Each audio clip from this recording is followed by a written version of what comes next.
All right, we can get started then.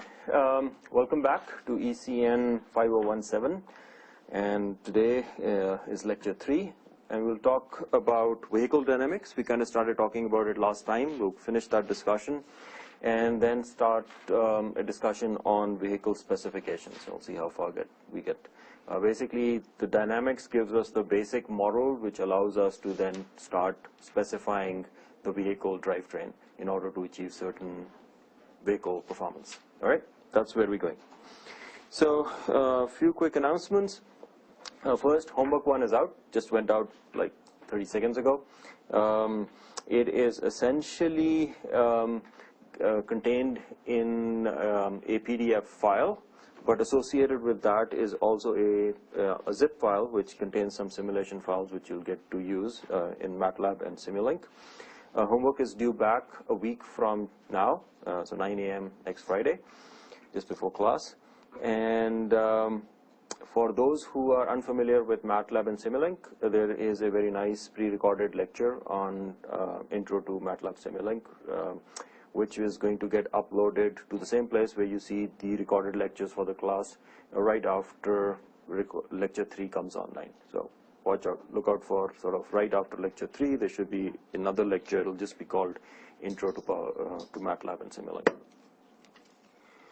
Okay, this is what we were talking about last time. We want to kind of be able to figure out the performance of our vehicle in response to sort of speed commands that we may be giving, and or somebody else may be giving, or however it depends on the sort of what we're trying to do and what kind of a vehicle it is. And essentially what we want to be able to do to kind of design, say for example, a driverless vehicle would be to come up with a driver model that can follow a given vehicle speed command. Okay. And what you would essentially do is we would measure the actual speed, compare it to the reference, and then the driver model would adjust the throttle or the gas pedal to produce a particular torque reference that goes to the motor or the internal combustion engine. This is fairly general, so it would apply to anything. Then that power that the engine or the motor produces goes through the transmission, which is essentially a bunch of gears and a shaft, all the way connecting to the wheels themselves, and the wheels convert this rotating force into a linear force, which is this FV, which is what we're going to call the traction force, and this traction force is what pushes the vehicle ahead, right? And it has to overcome the resisting forces, right? Here are some other variables that we defined last time, essentially things you should know, and here are some formulas for that, is how torque relates to force. So essentially your rotating force is torque, and you can calculate linear force by dividing torque by the radius of the wheels. First you have to get to the torque at the wheels, and so you go through some transmission, and that has some gear ratio, so you can use the gear ratio to figure out sort of the translation, right? And then if you want to find the power is just force times velocity, which is also the same as torque times the angular speed. And the angular speed, make sure you measure it in radians per second. Many times it's going to be given in terms of revolutions per minute, so you need to be able to convert from revolutions per minute to angular speed, which is radians per second. And again, here's how you do that. All right. So this is what we sort of were doing last time. We saw that in order for the vehicle to move forward at some velocity, we are propelling it forward with some force Fv, and it is being resisted by some force Fr, and then we just basically apply Newton's law, which says that the mass times acceleration, which is mass times dv dt, v being the velocity, is simply the net force, which is this Fv minus Fr. What is Fr? Fr is the total resistance to motion, and we will keep it simple. We basically consider 3 components to it. One is essentially work against gravity. So if you're on an incline, if you were going down, obviously gravity is then helping you, so it'd be a negative sign. But anyway, you're working against or with gravity. And then you have rolling resistance, which is essentially friction. And there, essentially, it's the normal force times some rolling resistance coefficient, C of R. And then the final term is the aerodynamic drag, right? And this drag term, and I'm not deriving this, you can, so people have worked this out, and this is proportional to the square of the velocity, and it is proportional to how much cross-sectional area the vehicle imposes. It is proportional to the density of air, and then there's a proportionality constant, which is the aerodynamic drag coefficient, and there's a factor of half, and that's basically your drag term, right? Now this is all summarized here. Again, those three terms. In many cases, we will make simplifying assumptions that the vehicle is essentially going on a flat road. If it's going on a flat road, then alpha is essentially 0. If alpha is 0, then this term basically becomes 0. This particular factor becomes 1, and this whole thing essentially simplifies to that, right? And if you wanted to find what was the traction power that you needed in order to then move forward, you could go back and use this formula, right? We're remembering that power is essentially force times velocity, or torque times radiance, or torque times angular velocity, right? So this is essentially all there is. This is your first course in mechanics, in physics, freshman physics or something, but it's just good to kind of recall that. Some of the constants that are used, and we'll just use these numbers throughout this course. Air density is values given right here. This is an SI unit, so you can just use it as it is. Acceleration due to gravity, G, is again a constant is given right here. Right? So feel free to use these numbers in your homework, and you'll be playing with this in homework 1. All right. Now, everything I've said so far is fairly simplified. If you were a mechanical engineer, you'd basically be sleeping through this, because you'd say, well, this is just trivial stuff, which is fine, which is plenty for what we want to do, right? Because our focus is on other things. But here's a list of assumptions that we've made. The first assumption we made is that we're moving in a straight line, right? And because we're moving in a straight line, all of our forces and velocities become scalars instead of vectors, right? So that's the first thing. So we are essentially dealing with scalar quantities. We ignore aerodynamic lift, right? You have probably heard aerodynamic lift. That's essentially how airplanes fly, right? Vehicles can fly too if your velocity is high enough and the vehicle is designed appropriately. Typically with sports cars, you may see there's a spoiler at the back of the car, and that's essentially using aerodynamic lift, except it's not aerodynamic lift, it's the reverse. It's trying to push the car down to keep a good grip on the wheels as you speed up so that your car doesn't take off, right? But we're ignoring all that, so we will assume, so when you're going really fast, what essentially happens is if you've got a spoiler at the back, or, I mean, aerodynamic drift is going to affect your vehicle one way or the other. Either try to lift it up or try and push it down. If it's designed well, it's pushing it down. But what that essentially does is increases the normal force down. Hence, you could consider that as a change in mass of the vehicle. So your mass can be thought of as being a function of velocity. Right? But we're going to ignore all of that. We're just going to assume that mv is constant. There are other things that can make mv a function of other stuff. I'm not even going to go there. There are things like the engine or the electric motor that are spinning inside the vehicle that have rotating inertia, and so energy associated with that. That can also be accounted for by sort of a correction in mass. Those who are interested in such topics should go and take a course in mechanical engineering or aeronautics, or whoever teaches such courses. Okay, we will also assume that the vehicle weight is evenly distributed over all 4 tires, so it's just kind of keeping everything simple. We will assume that the rolling resistance is constant.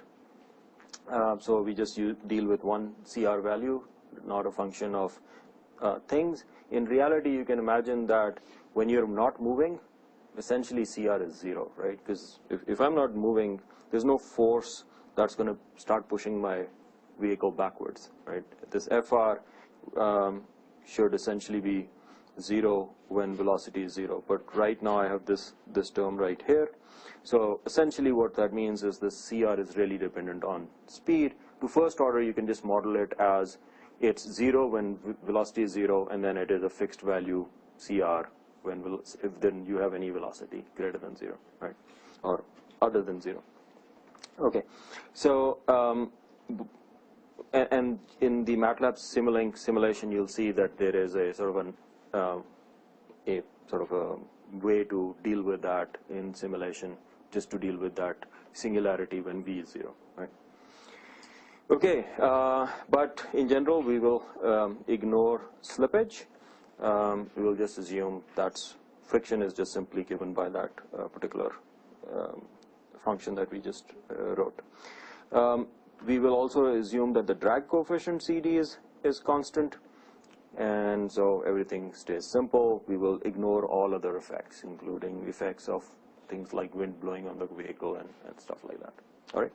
And for most of the problems that you will do in this class, we will assume going on a flat road, and that will make alpha equal to 0 and simplify things further.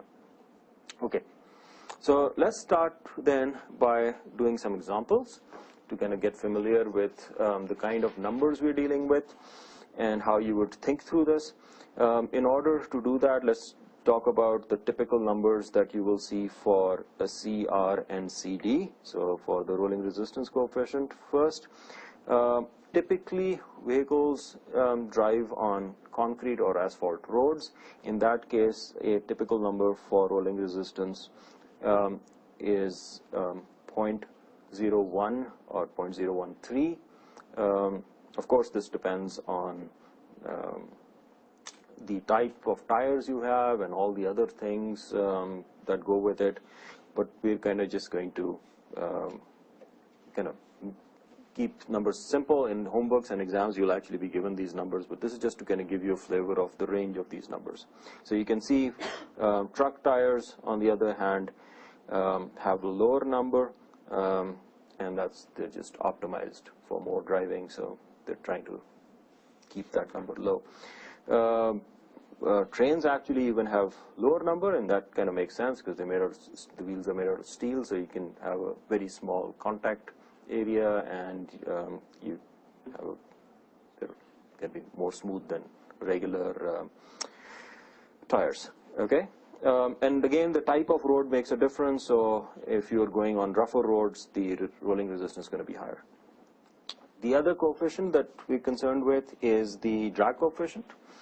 The drag coefficient depends strongly on the type of vehicle you've got, and that's why, especially when I was growing up, you would kind of see cars evolving from box-looking cars to sort of more streamlined vehicles, and people were working towards reducing the energy consumption. So essentially, from going from a sort of a van-like body where your drag coefficient is like 0.5 to 0.7, you go to extremely optimized, streamlined vehicles with drag coefficients of like 0.15. A more typical car, well-streamlined car, may be sort of in this range of 0.2 to 0.25 or 0.2 to 0.3. All right. All right. So these are just sort of some numbers, and to give you a sense of the values we're talking about here. Okay. So let's start doing some examples then. The first example we're going to do is we are going to figure out first how much propulsion power we would need if all we were doing was cruising along on a flat road for a given vehicle example. All right. So how would we start? Well, if we're cruising what is the law of motion? So cruising means you are not accelerating, you're not decelerating, your velocity is constant. So you start with Newton's law, and so since we are cruising essentially means that mv dv dt, this term here is essentially 0, and this was equal to fv minus fr. So cruising essentially then says that fv equal fr. So I am providing just enough traction force to overcome my resistive force, right? So if I figure out what my resistive force is, I know what my traction force is, and then I can multiply that by V to get the propulsion power, right? That's the traction power that I need, right? So first of all, it's on a flat road. That means alpha is 0, right? So that means this term is 0. This term, part of the term is 1. So my FR now is simply CR mvg plus this 1/2 rho CD AVV squared, right? And now PV is FV times V, but FV is just FR, so that's FR times V, and we know FR, so it's simply going to give us that PV is CR mvg times V plus 1/2 CD rho AV V cube. Okay? Make sense? That's our answer. That's simple.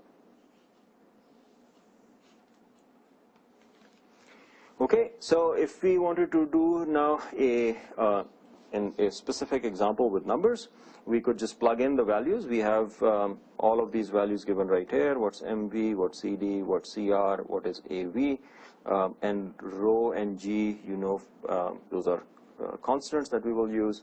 You can plug them in and find the value as a function of V. That's all plotted here, right? In fact, each of these terms are first individually plotted. Your rolling resistance basically increases linearly with velocity. And your second term, which is the drag term, that's your drag term, and that's your rolling resistance.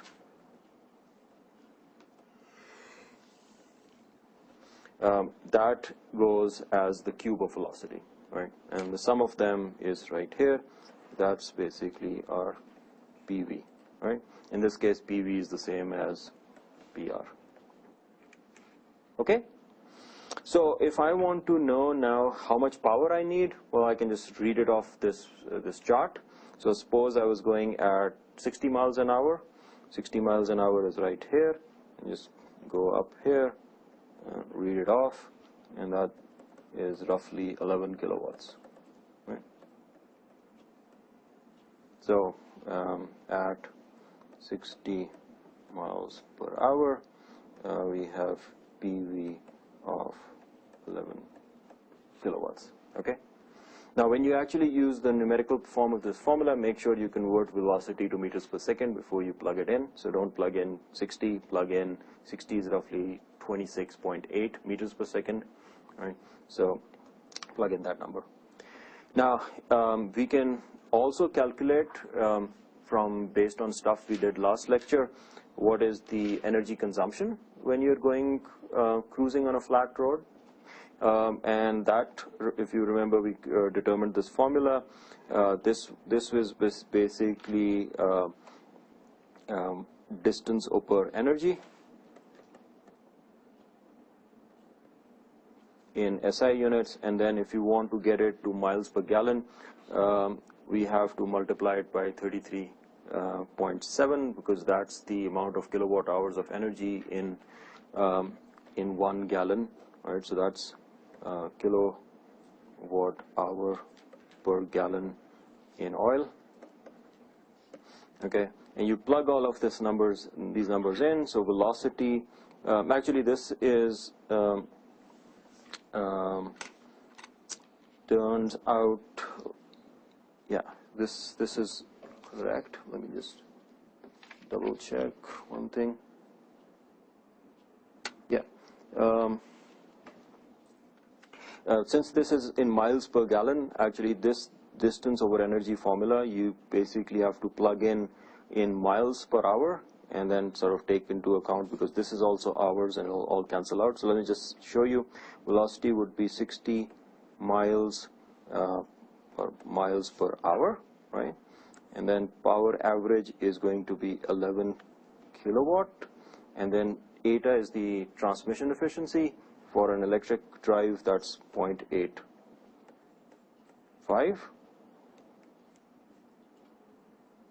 0.85, and times this 33.7, which is kilowatt hours per gallon. All right. Now you can see that the units will actually work out to give you miles per gallon, because this kilowatt hour will cancel with that kilowatt hour, and you essentially get in miles per gallon. And this, if you do this computation, it comes to 156 miles per gallon, right, or miles per gallon equivalent. Okay, any questions? It's all simple, right? It'll get more interesting and tougher, so I'm just going to go through some of the easy stuff first, kind of give you a sense of the numbers we'll talk about, because once we get into the vehicle and start talking about the drivetrain, it's these numbers that essentially at the end matter, right? So if you are in the auto industry, you're kind of familiar with these numbers and all that, but I'm kind of getting you up to speed into that, so you can quickly mentally look at these numbers and see if they make sense or not. Okay, let's look at one more example. So that was cruising. Now let's say we are accelerating. How do things change? It's the same example, same numbers, but now we're going to accelerate, and the example we'll pick, so let me just pick a different color here, is, let's say we were moving at 30 miles per hour and we want to accelerate to 60 miles per hour, and we do that over 1 minute or 60 seconds. All right, so we have some change in velocity here, we have some dv dt, all right, and we want to know what does PV as a function of time do. Okay, so how would we do this? Where would you start? If mdv dt will be that first plus m. Yeah, you always start from Newton's law, right? That's your basic go-to law whenever you're doing vehicle dynamics, right? So I'm just going to write it differently. So we are interested in PV, so let's start with FV. FV minus FR was acceleration, so that's FR plus mv dv dt, right? Just modified that, and so if I multiply this now with velocity, I get PV, which is what I'm interested in. So that's FR v plus mv dv dt times v. Okay, so first let's do the easy part, which we know. When we were cruising at 60 miles per hour, we would be using up some power, all right, and we're not accelerating, so at that point the second term is essentially 0, all right. We can call this term sort of power needed to accelerate, and this term power to overcome resistance, PR, right? So in this portion, all we have is power needed to overcome resistance. So we can read it off from here. This is your PR chart. So we go here, read this off. This is roughly 3 kilowatts. Okay, so let's say that's 3 kilowatts. So we're cruising along, spending 3 kilowatts of power to move our vehicle, and now we want to accelerate. Okay, we can also figure out the end state, because the end state is 60 miles per hour. So we're up here, and we know from our last example that's 11 kilowatt.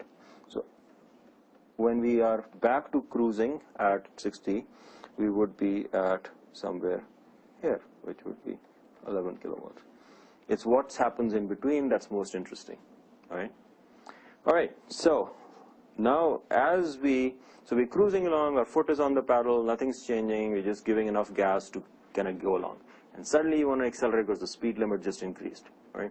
So you, suddenly what happens? You press down on the pedal and you start to accelerate and your speed starts to increase, right?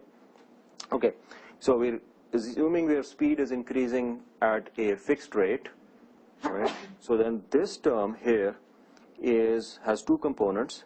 PA has the first component mv dv dt, and that component is going to be some fixed, and we can compute that because we're going from 30 miles per hour to 60 miles per hour over 60 seconds. And if you compute that by plugging in these numbers, this is 1500 kilograms, and this is essentially going is basically, you can just find the slope. 60 miles per hour is the same as 26.8 meters per second, and 30 miles per hour is the same as 13.4 meters per second. So you have a change of 26.8 minus 13.4, which is essentially 13.4 meters per second over 60 seconds, right? That's their acceleration. You multiply this out and you get a number, so I'll just look up, is 335 newtons, okay? So now you have to provide this extra newtons, but the this is force, right? So to get to power you have to multiply by velocity, so this then gets multiplied by velocity. So the actual power that you have to provide is increasing as the velocity is increasing, right? So at 13.4, which is roughly where you're starting, you have to provide, in addition to this PR, which was 3 kilowatts, an additional power PA. So PA at 30 miles per hour, which would be 13.4 multiplied by this, comes out to, let's just write it down, 35 times 13.4 comes out to 4.5 kilowatts, right? So you suddenly go from 3 to something that adds an additional 4.5, okay? So you have, and that kind of makes sense, right? As you are going at a fixed speed and now you want to accelerate, you push the pedal down and suddenly more gas goes in, more energy is expended. So if your drivetrain can react that quickly, which in reality it probably cannot, but on the time scales, let's say it can, because it's a really superpower drivetrain. It's like a Tesla Roadster or something, and it suddenly jumps up to this power. And then this additional power, PA, is going to also be a function of velocity. So let me kind of plot the two components of power. So just because we were cruising at a particular velocity, we would have had to provide this power, right? So if over function of time we weren't accelerating, but we were at, say, at this power, and then we were cruising at this power, and then this power, well, that just follows this trajectory right here, right? So that's just this trajectory, this one. This is essentially PR. But now on top of that, you have to add PA, which is itself a linear function, and so this delta here is PA. And so that then results in the total power essentially being more. And so you just add PA and you will get something that's sort of giving up as cubic or semi-cubic plus a linear, so it has some shape. Actually got the wrong color. This does something like this up here. And then suddenly you lift once you've reached your target speed, you lift your foot off the accelerator, you back off, and you drop down to all you need to cruise. Make sense? That's essentially what you would do. So listen to the sound of the engine next time you're driving, and sound is roughly proportional to the power, and if it's getting louder, well, you're putting in more power. Okay, so this is essentially what you do with your foot as you go from a speed limit of 30 to a speed limit of 60, and in 1 minute you're trying to get up to that, right? If you do the numbers, I think this will come to about roughly 20 kilowatts of power, peak power that you will deliver. Okay. Okay, makes sense? Any questions on this? Yeah. How suddenly the 20 kilowatt power comes to 11? Like, because you lift your foot off your accelerator. Think about it. If you've driven, right? Once you get to you suddenly see a cop in front, right? And you're overspeeding. What do? You lift your foot off. You may not hit the brake, but you certainly lift the brake off. Suddenly your car will accelerate. The speed won't change immediately. It'll take, if you're completely taken your foot off, it'll eventually sort of start becoming slower. But here all we're doing is we're just lifting our foot off enough, and we're backing off to provide only 11 kilowatts, so we're at now constant speed. Because 11 is what gives you constant speed. And then if you want to accelerate, you have to put more. Because you're taking that energy and putting into additional kinetic energy. Right? That's the kinetic energy term. Right? Make sense? Any other questions? Yeah, 20 to 11 kilowatt, there's a drop, right? Immediate drop. It should be slow. It'll be slow. Be like a curve, right? It depends on your transmission, right? I mean, your transmission can't react that fast. I'm showing you an idealized transmission where this transmission can do anything you tell it to, then it'll do that.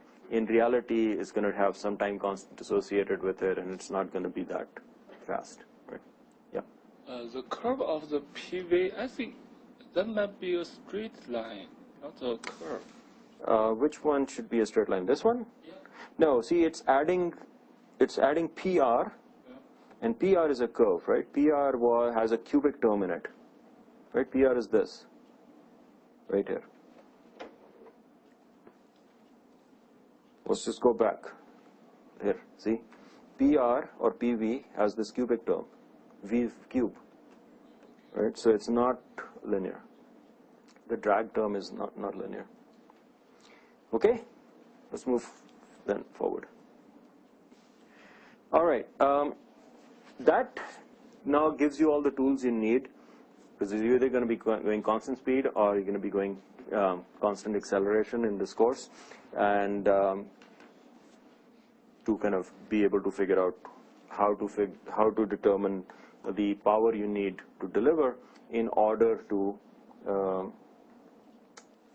follow a particular drive cycle, let's say, right? So suppose that was the required drive cycle, you were asked to kind of do this.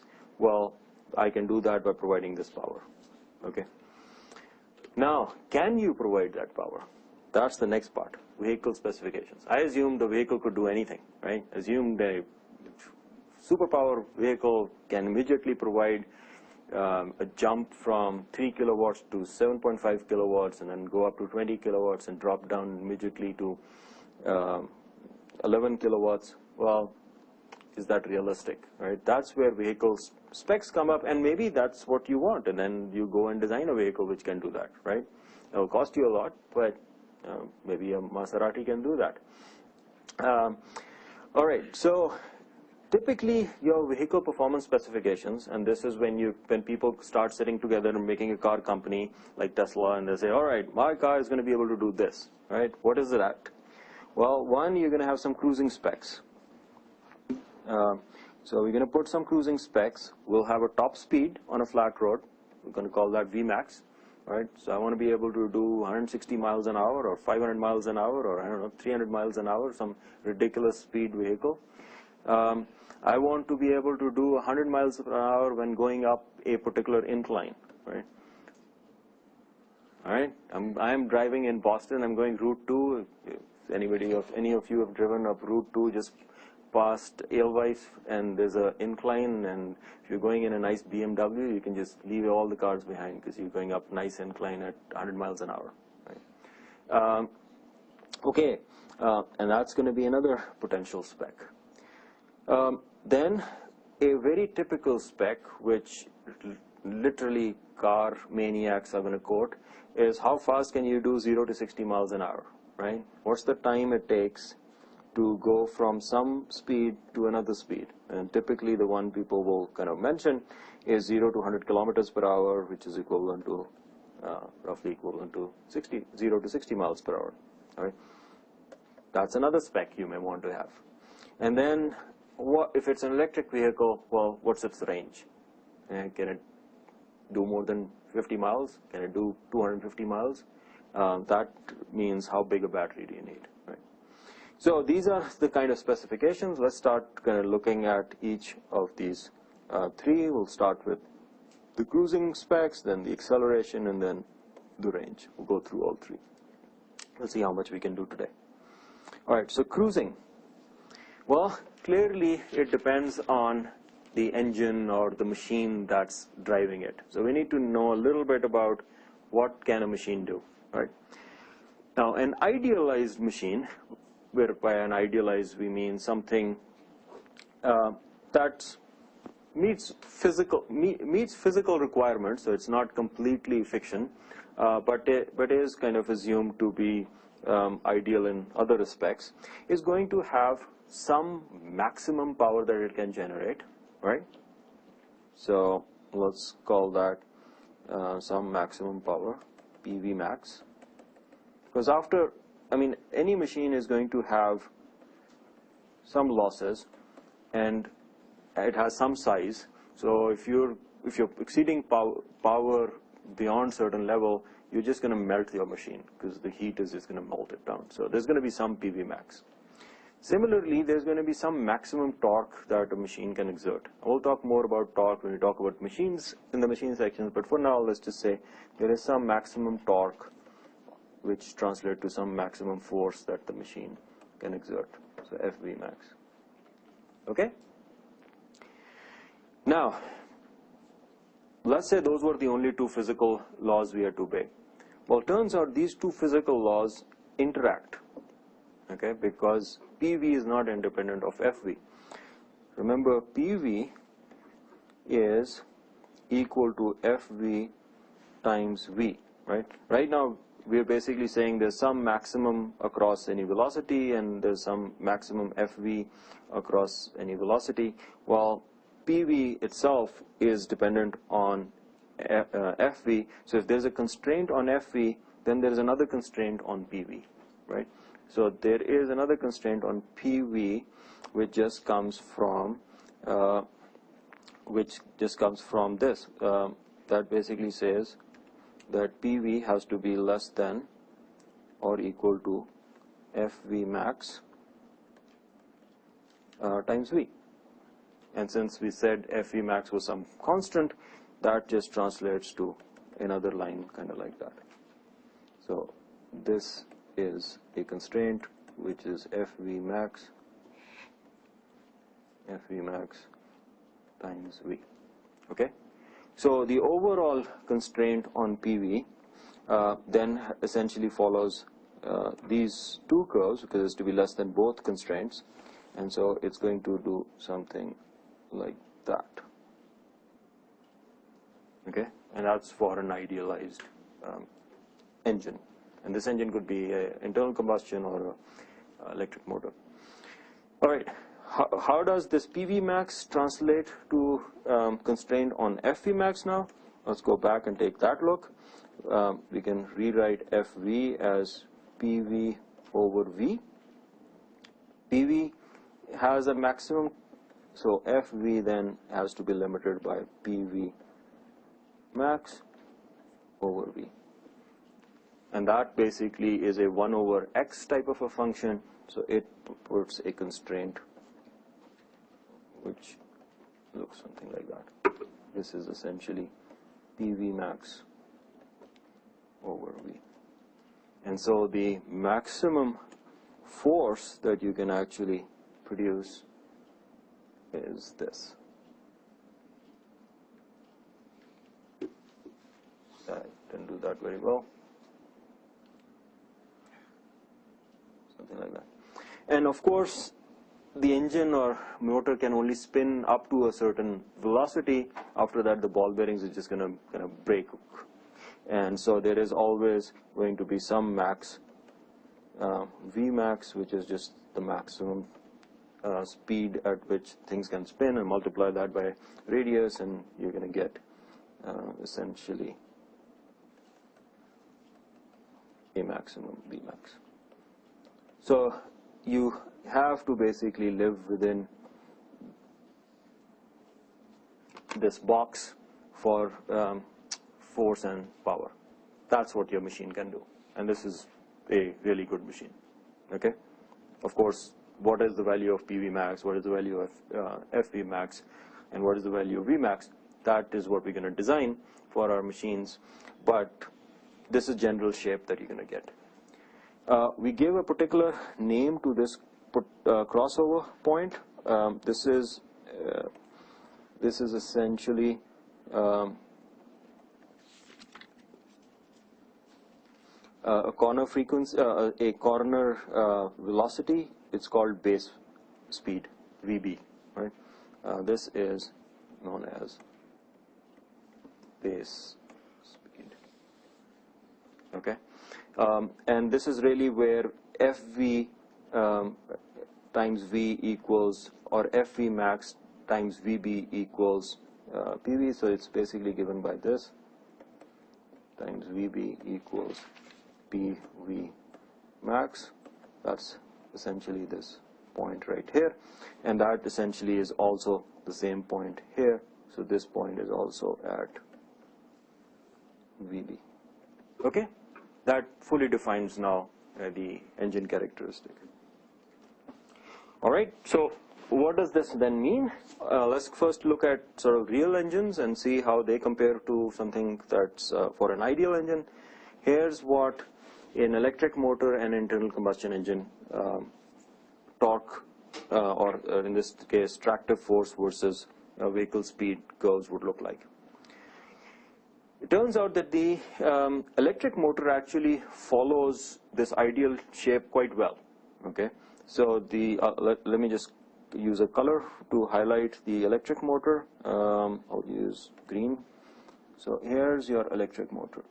It essentially can do, without any change in gear, a pretty wide speed range and follow that idealized curve quite well, right? That's your electric motor.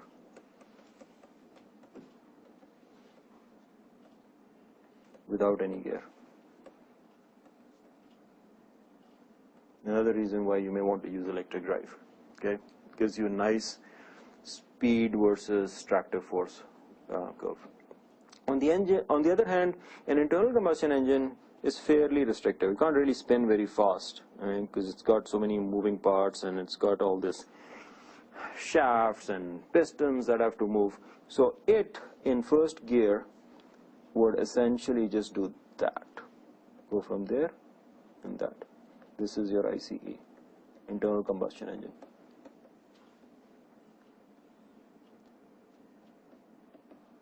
Which is why then your car has gears. Because if you want to go faster, you have to put it in second gear, and then you move to, this is basically you're multiplying velocity by the gear ratio and dividing torque or force by the gear ratio. And then you can keep moving this curve out to higher speeds by just going into higher gears. Okay, and that's what an internal combustion engine can do. Okay, and you either shift gears or you have an automatic and it will shift gears for you, but it needs a lot more moving parts in order to work. Electric motor, put the motor in, press your gas pedal, it'll do the whole thing for you. All right, so suppose we have these characteristics for a particular engine. Well, what can we do in terms of performance? If you've taken a circuits course and you know about load lines, this is the equivalent of a load line. You have a resistive force that you have to overcome, and you have some power supply that is, or voltage source that is kind of powering, and you can figure out the current that flows. It's the same kind of thing here. You have some resistive force that you have to overcome, which is here going to be given by, let's say it's given by this. This is your resistive force. It's got that V cube function in it. If you're going at no incline, this is what it looks like. at 0 degrees. All right, so no incline. If you have incline, depending on the incline, the curve will move up because now you have to overcome gravity as well, and you keep moving up. And you overlay on it your engine performance, and the point of intersection tells you essentially your operating point, the speed you'd be operating at, which is the this is kind of assuming just some cruise operation. So if I overlay my engine characteristic on it, let's say I'm in 4th gear, that's this characteristic, and let's say I am going on a no incline case, well then my crossover point is right here. That's where I'm operating, assuming I'm operating at the full throttle of the engine. This is basically I'm using the maximum power the engine can produce. That tells me the maximum speed, that maximum cruising speed that I can go, right? So suppose I had a target, I want to do 150 miles an hour, maximum speed for my vehicle. Well, then I need to design an engine that can intersect this line, because this line also depends on the vehicle shape and all that, right? Mass and everything. So you get this FR, this is your FR line, and then you overlay on that the engine characteristic, right? So this is your ICE characteristic, and that tells you your maximum speed. Okay, if you want to know the maximum speed at an incline, then you can figure it out based on the interaction. Now if you were in 4th gear, you actually can't go that fast, but maybe on a 3rd gear you get a higher speed. Okay, all right, simple kind of stuff. You can do the same thing for an electric motor. I won't repeat it, but essentially it's the point of interaction that's going to tell you what your Vmax is. And if you want your VZ max, you can read it off at the incline. This would be your VZ max, okay, at 5 degrees. Got it? Make sense? Any questions? No? Okay. So there is one more thing, and I'm probably, maybe I'll get started at it and I'll show you the answer. I have a few minutes, which is what is the performance in terms of acceleration, right? Here what we wanted to do was figure out what is the time it takes to, say, go from 0 to 60 miles an hour, right? So if I want to go from 0 to 60 miles an hour with a particular engine characteristic given here, in terms of, this is in terms of the force, maximum force, and this is in terms of the maximum power, then I need to go back to, again, Newton's law to be able to figure out that time. So I go back and I'm going to start with mv dv dt is equal to fv minus fr. If I multiply both sides, with velocity, I can basically get this in terms of power. So I can write this as mv dv dt times v is equal to pv minus pr, and I'm going to define that as pv prime, right? That's the additional force that I would have to provide in order to get some acceleration, right? That's the acceleration that I'm interested in, right?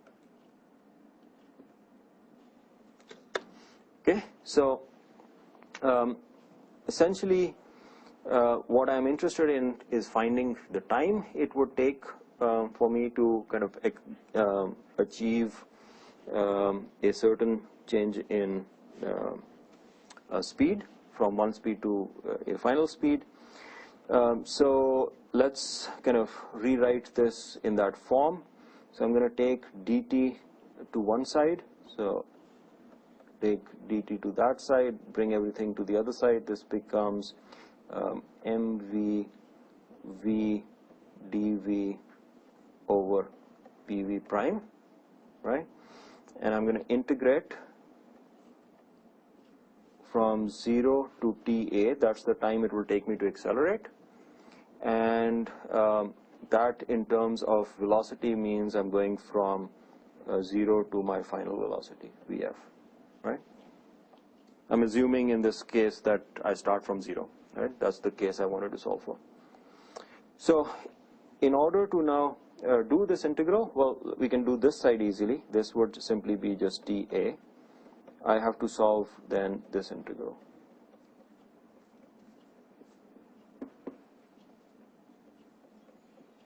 Okay.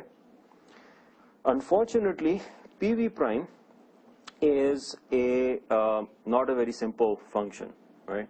PV prime here is PV minus PR, and assuming I want to go at accelerate as fast as possible to this final speed, I'm going to basically follow.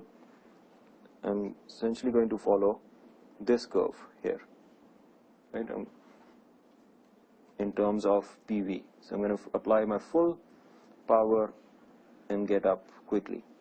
But I have to overcome some resistive force, and that resistive force is essentially, let me just kind of plot it. It goes kind of something like that, right? This is my PR. And so PV prime, which is PV minus PR, is in reality going to look something like this. There's a bigger number being subtracted, and then sort of like this. Okay, this is PV prime. All right, that's not a simple function to integrate. You can do it. You put in those cubic forms and all that, but the math becomes hairy. What I'm going to show you next time is how, because we're running out of time, how you can solve this through a simplification. I'll leave it maybe as an exercise for now and then go over it in lecture, but essentially the approximation we're going to make is the following. We're going to model PV prime as roughly a constant, and this is our VF, that's what we care about, as roughly a constant here. I didn't really draw this very well, so let me redraw this a little better. It goes like this. This is PV prime. So I'm going to model this like this. I'm going to model it as a constant here. That's my approximate PV prime, and then I'm going to just model as if it goes straight down to 0 like that. And so that is this, essentially that's this green curve. I should have colored it in green, so let me just do it. That's my green approximation. Okay, and I'm going to model this as a constant of value, whatever it has here.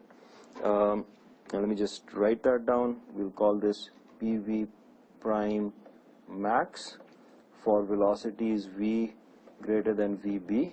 This here is VB, and it's going to be PV prime max times V over VB for speeds that are between 0 and VB. Alright, so next time I'll show you how this simplifies the algebra. In the homework you'll actually be doing something similar, so you can make the same approximation for the homework, but I'll show you on Monday how you actually you can solve this much simpler. Alright, with that I'll finish the class today, and have a great weekend. I will see you guys on Monday. Okay.